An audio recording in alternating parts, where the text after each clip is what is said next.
Hello बच्चों, कैसे हैं आप। उम्मीद करती हूँ आप बढ़िया और एकदम मज़े में होंगे। तो आइए बच्चों, आज के अध्याय में पढ़ने वाले हैं हम मुहावरे एवं लोकोक्तियों के बारे में। तो सबसे पहले बच्चों, इस अध्याय में हम पढ़ेंगे मुहावरे क्या होते हैं। बच्चों, ऐसा वाक्यांश जो अपने साधारण अर्थ को छोड़कर किसी विशेष अर्थ को व्यक्त करता है मुहावरा कहलाता है। जैसे कान पर जूं ना रेंगना, तो इस वाक्यांश का अर्थ वास्तव में कान पर जूं ना चलना नहीं है, बल्कि कुछ भी असर ना होना है। अतः यह एक मुहावरा है। मुहावरों के प्रयोग से भाषा में सरलता, रोचकता, प्रभाव और चमत्कार आ जाता है तथा भाषा जीवंत व प्रभावशाली हो जाती है। आइए कुछ मुहावरे, उनके अर्थ व वाक्य प्रयोग जानें। जैसे अंधे की लाठी, अर्थ है एकमात्र सहारा। वाक्य बनेगा इसका, श्रवण कुमार अपने माता पिता के अंधे की लाठी थे। अपना उल्लू सीधा करना अर्थात अपना मतलब निकालना। नीरज अपना उल्लू सीधा करके मुझे भूल गया। आंखों का तारा अर्थात बहुत प्यारा। राकेश अपने माता पिता की आंखों का तारा है। 9 2 11 होना अर्थात भाग जाना। कुत्ते को देखकर बिल्ली 9 2 11 हो गई। चंपत होना अर्थात गायब होना। माँ ने जैसे ही निशु को काम बताया वह चंपत हो गया। कमर कसना यानी कि तैयार होना। युद्ध की घोषणा होते ही भारतीय सैनिकों ने कमर कस ली। ईद का चांद होना अर्थात बहुत दिनों बाद दिखाई देना। शादी होने के बाद कल्पना तो ईद का चांद ही हो गई। आग बबूला होना अर्थात क्रोधित होना। आंचल का परीक्षा फल देखकर माता पिता आग बबूला हो गए। मुंह में पानी भराना अर्थात ललचाना। मलाई कोफ्ता बनता देखकर अंशु के मुंह में पानी भराया। घी के दिए जलाना अर्थात खुशियां मनाना। श्री राम के अयोध्या लौटने पर सभी अयोध्या वासियों ने घी के दिए जलाए। उंगली पर नचाना अर्थात वश में करना। पारुल की बहू उसके बेटे को उंगली पर नचाती है।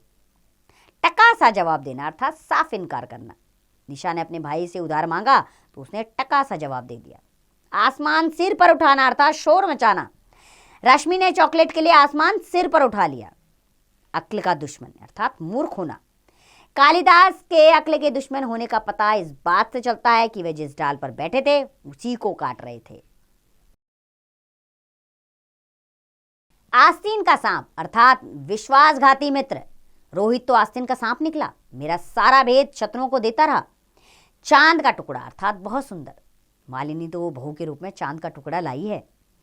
आंखें दिखाना अर्थात क्रोध प्रकट करना। मां ने मेहमानों के सामने ही नेहा को आंखें दिखाकर चुप कराया। बात का धनी अर्थात वचन का पक्का। महाभारत में युधिष्ठिर अपनी बात के धनी थे। मिट्टी के मोल अर्थात बहुत सस्ता। अपनी पत्नी के इलाज के लिए नरेश को अपना मकान मिट्टी के मोल बेचना पड़ा। बाएं हाथ का खेल अर्थात आसान काम। पापा को पिकनिक के लिए मनाना मेरे बाएं हाथ का खेल है। अपने मुंह मियाँ मिट्ठू बनना अर्थात अपनी प्रशंसा स्वयं करना। प्रमोद को अपने मुंह मियाँ मिट्ठू बनने की आदत है। चेहरे पर हवाइयां उड़ना अर्थात घबरा जाना। निशांत के एक्सीडेंट की खबर सुनकर शुभम के चेहरे पर हवाइयां उड़ गई। चुल्लू भर पानी में डूब मरना अर्थात बहुत शर्मिंदा होना। एक छोटे बच्चे से मार खाकर तुम्हें तो चुल्लू भर पानी में डूब मरना चाहिए। गुड़ गोबर करना अर्थात बना बनाया काम बिगाड़ना। थानेदार से मेरी सारी बातें हो गई थी, लेकिन वकील ने बीच में बोलकर सब गुड़ गोबर कर दिया। दांतों तले उंगली दबाना अर्थात हैरान होना। 4 साल की बच्ची को रस्सी पर चलता देख सभी ने दांतों तले उंगली दबा ली।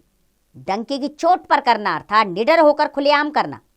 मोनू किसी से नहीं डरता, उसे हर काम डंके की चोट पर करने की आदत है। पेट में चूहे कूदना यानी कि बहुत भूख लगना। सुबह से काम के कारण कुछ नहीं खाया, अब तो मेरे पेट में चूहे कूद रहे हैं। हवाई किले बनाना अर्थात झूठी कल्पनाएं करना। तुम बस घर में बैठे बैठे हवाई किले बनाते रहा करो। पानी पानी होना अर्थात शर्मिंदा होना। काजल सबके सामने अपना झूठ पकड़े जाने पर पानी पानी हो गई। जान को रोना अर्थात दुखी होकर कोसना। साक्षी एक अच्छी बहू है, फिर भी उसकी सास हर समय उसकी जान को रोती रहती है। मुंह ताकना अर्थात दूसरों पर निर्भर रहना। प्रथम, तुम अपने हर काम के लिए दूसरों का ही मुंह ताकते रहते हो। टांग अड़ाना अर्थात दखल देना। आशा को हर काम में टांग अड़ाने की आदत है। बच्चों, अभी हमने मुहावरे पढ़े, अब हम बढ़ेंगे लोकोक्तियों की ओर। जानेंगे क्या है लोकोक्तियां। ऐसा वाक्य, कथन अथवा उक्ति जो अपने विशिष्ट अर्थ के आधार पर संक्षेप में ही सच्चाई को प्रकट कर सके, लोकोक्ति कहलाती है। बच्चों, लोकोक्तियों का प्रयोग अपने कथन की पुष्टि करने, दूसरों को शिक्षा देने या व्यंग करने के लिए किया जाता है। इनमें जीवन का विस्तृत अनुभव समाया होता है। इनके प्रयोग से भाषा अधिक सुंदर, स्पष्ट तथा प्रभावपूर्ण हो जाती है। आइए कुछ लोकोक्तियाँ, उनके अर्थ व वाक्य प्रयोग जानें। जैसे पहली लोकोक्ति है, आम के आम गुठलियों के दाम। अर्थ, दुगना लाभ, अर्थात उसकी अंग्रेजी सीखकर पदोन्नति हो गई, साथ ही अंग्रेजी साहित्य का भी मजा ले लिया। इसे कहते हैं आम के आम गुठलियों के दाम। एक हाथ से ताली नहीं बजती, अर्थात झगड़ा एक के करने से नहीं होता। रीमा और शोभा में से यदि एक चुप हो जाती तो बात यहाँ तक न बिगड़ती। सच ही तो है, ताली एक हाथ से नहीं बजती। अब पछताए होत क्या जब चिड़िया चुग गई खेत। अर्थात समय बीतने पर पछताना व्यर्थ है। जब देर से पहुंचने के कारण मधुरिमा की आखिरी बस भी छूट गई तो वह मायूस हो गई। अब पछताए होत क्या जब चिड़िया चुग गई खेत। न रहेगा बांस न बजेगी बांसुरी, अर्थात न कारण रहेगा न काम रहेगा। आलोक बहुत झगड़ालू और उदंड है, इसे कॉलेज से निकाल दो। न रहेगा बांस न बजेगी बांसुरी। ऊंट के मुंह में जीरा, अर्थात बड़े को थोड़ी वस्तु देना। अरे भाई, राजवीर जैसे हिष्ट पुष्ट आदमी का एक रसगुल्ले से क्या होगा। यह तो ऊंट के मुंह में जीरा डालने वाली बात है। एक मछली सारे तालाब को गंदा कर देती है, अर्थात एक बुरा व्यक्ति सारे समाज को गंदा कर देता है। आकाश की शैतानी देखकर कक्षा के और बच्चे भी शैतानी करने लगे हैं। ठीक तो कहते हैं, एक मछली सारे तालाब को गंदा कर देती है। आगे है, कहाँ राजा भोज कहाँ गंगू तेली, अर्थात आकाश पाताल का अंतर। भाई साहब, अपने साथ बैठाकर मुझे इतना बड़ा बनाने की कोशिश ना करें। मैं अपनी हालत जानता हूँ, कहाँ आप और कहाँ मैं, कहाँ राजा भोज और कहाँ गंगू तेली। दूध का दूध और पानी का पानी, अर्थात उचित न्याय करना। न्यायाधीश ने अपराधियों को उम्र कैद की सजा सुनाकर दूध का दूध और पानी का पानी कर दिया। अधजल गगरी छलकत जाए, अर्थात कम गुण वाला व्यक्ति बहुत दिखावा करता है। रोहन ने अपनी शिक्षा तो पूर्ण की नहीं, बस जब देखो अपने ज्ञान का बखान करता रहता है। इसे तो कहते हैं कि अधजल गगरी छलकत जाए। थोता चना बाजे घना, अर्थात शक्ति ना होते हुए भी दिखावा करना। सेठ करोड़ीमल की हवेली तुम्हारे पास गिरवी पड़ी है, फिर भी उसके नखरे हैं कि कम होने को तैयार नहीं। इसे कहते हैं थूता चना बाजे घना। गंगा गए तो गंगादास, यमुना गए तो यमुनादास। अवसरवादी मनुष्य इसका अर्थ है। रश्मि, तुम्हारी छोटी मौसी तो बहुत चालाक है, जिसका पल्ला भारी देखती है उसी की तरफ हो जाती है। बस गंगा गए तो गंगादास और यमुना गए तो यमुनादास। आगे दूर के ढोल सुहावने, अर्थात दूर की वस्तुएं सुंदर लगती हैं। मैंने बहुत नाम सुना था इस होटल का, पर इसका खाना तो बिल्कुल बेकार निकला। इसीलिए कहते हैं कि दूर के ढोल सुहावने होते हैं। नाच ना जाने आंगन टेढ़ा, अर्थात खुद काम ना जानने पर दूसरों में दोष निकालना। प्रीति को कुछ आता जाता तो है नहीं, काम को बिगाड़ना हम में ही कमियां निकालने लगती है। सच ही है, नाच न जाने आंगन टेढ़ा। मन चंगा तो कटौती में गंगा, यदि मन पवित्र है तो घर ही तीर्थ है, इसका अर्थ होता है। शीला अपने सास ससुर और घर के अन्य सदस्यों से तो सीधे मुंह बात नहीं करती, जब तक पड़ोसियों से ही लड़ती है, किंतु दिन रात मंदिर में तीर्थ स्थानों के चक्कर लगाती रहती है। अरे कोई उसे समझाए कि मन चंगा तो कटौती में गंगा। लातों के भूत बातों से नहीं मानते, अर्थात दुष्ट व्यक्ति समझाने से वश में नहीं आते। प्रमोद, मैं तुम्हें कई बार चेतावनी दे चुकी हूँ, परंतु तुम्हारी शरारतें कम होने के स्थान पर दिनों दिन बढ़ती जा रही है। सच ही है, लातों के भूत बातों से नहीं मानते। सांप भी मर जाए और लाठी भी ना टूटे, अर्थात हानि भी ना हो और काम भी बन जाए। कोमल, तुम्हें रजनी को इस तरह से समझाना है कि सांप भी मर जाए और लाठी भी ना टूटे। अंधा क्या जाने दो आंखें, अर्थात बिना प्रयत्न के मनोरथ सफल होना। घर पर बैठे बैठे राजीव को इतनी अच्छी नौकरी मिल जाने, उसके लिए ऐसा ही है जैसे अंधा क्या जाने दो आंखें। तेरे पांव पसारिए तेते लंबी सोर, अर्थात आय के अनुसार व्यय करना चाहिए। गोपाल की आर्थिक स्थिति बहुत नाजुक चल रही है, फिर भी उसके ठाट बाट में कोई कमी नहीं आ रही है। काश उसे कोई समझा पाता कि तेते पांव पसारिए जेते लंबी सोर। न सावन सूखे न भादो हरे, अर्थात सदा एक स्थिति में रहना। अरे यार, तुम तो सब कुछ जानते ही हो, जब से नौकरी छूटी है तब से न सावन सूखे न भादो हरे। अंधों में काना सरदार, अर्थात मूर्खों में कम पढ़ा लिखा आदमी सरदार। मोहन ने सिर्फ 12वीं पास की है, लेकिन गांव में बाकी सभी लोग अनपढ़ हैं। तो फिर वही बनाना अंधों में काना सरदार। एक पंथ दो काज, अर्थात एक साथ दोहरा लाभ होना। भानु की माँ, मैं ऑफिस के काम से मथुरा तो जा ही रहा हूँ, लगे हाथ गोवर्धन की परिक्रमा भी कराऊंगा। इसी बहाने एक पंथ दो काज हो जाएंगे। अपना हाथ जगन्नाथ, अर्थात अपनी मेहनत से लाभ होना। तो तोली माँ ने सारी जायदाद से बेदखल कर गौरव को घर से निकाल दिया। फिर भी उसके माथे पर एक शिकन तक नहीं आई और वह यह देख कहकर चला गया कि अपना हाथ जगन्नाथ। 4 दिन की चांदनी और फिर अंधेरी रात, अर्थात क्षणिक वैभव होना। वेतन मिलते ही वंश ने 2-4 दिन तो बड़े ठाठ से बिताए, लेकिन फिर वही फटे हाल। ये तो वही बात हुई, 4 दिन की चांदनी और फिर अंधेरी रात।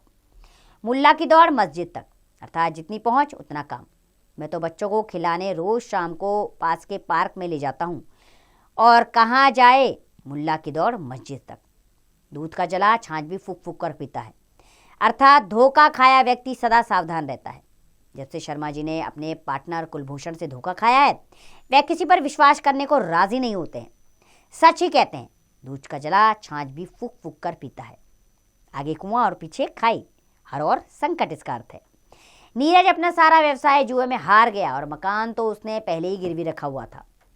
अब तो उसके पास कोई रास्ता ही नहीं है। उसके आगे कुआं और पीछे खाई है। आगे पढ़ेंगे अब, जैसे कि होनहार बिरवान के होत चिकने पात, अर्थात बड़ों के लक्षण उनके बचपन में दिखाई देते हैं। राजेंद्र का बड़ा लड़का आईएएस बन गया। मैं तो बचपन में ही उसे देखता हमेशा कहता था कि तेरा नाम तेरा बेटा रोशन करेगा, क्योंकि होनहार बिरवान के होत चिकने पात। अपनी गली में कुत्ता भी शेर होता है, अर्थात अपने घर में सभी रौब जमाते हैं। अपने घर बुलाकर मुझ पर धौस जमा रहे हो? अरे अपनी गली में तो कुत्ता भी शेर होता है। खरबूजे को देखकर खरबूजा रंग बदलता है, अर्थात एक को देखकर दूसरा उसका अनुकरण करता है। सुशीला ने अपने बच्चों को किसी की भी इज्जत करना नहीं सिखाया। पहले तो बड़ी लड़की ही देखकर मुंह बनाती थी, अब तो उसके छोटे भाई बहन भी ऐसे करने लगे हैं। कहते हैं ना, खरबूजे को देखकर खरबूजा रंग बदलता है।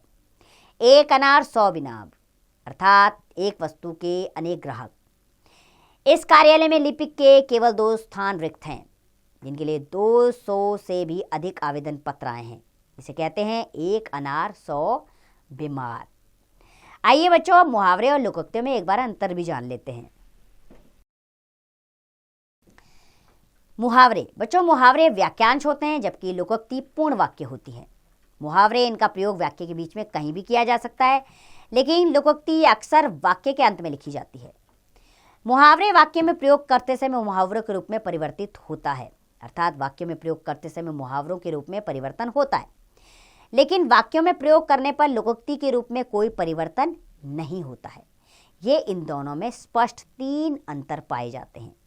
आइए बच्चों, आपके अभ्यास के लिए इस अध्याय को दोहरा लेते हैं। अर्थात ऐसा वाक्यांश जो अपने साधारण अर्थ को छोड़कर किसी विशेष अर्थ को व्यक्त करता है, मुहावरा कहलाता है। ऐसा वाक्य, कथन अथवा उक्ति जो अपने विशिष्ट अर्थ के आधार पर संक्षेप में ही सच्चाई को प्रकट कर सके, लोकोक्ति कहलाती है।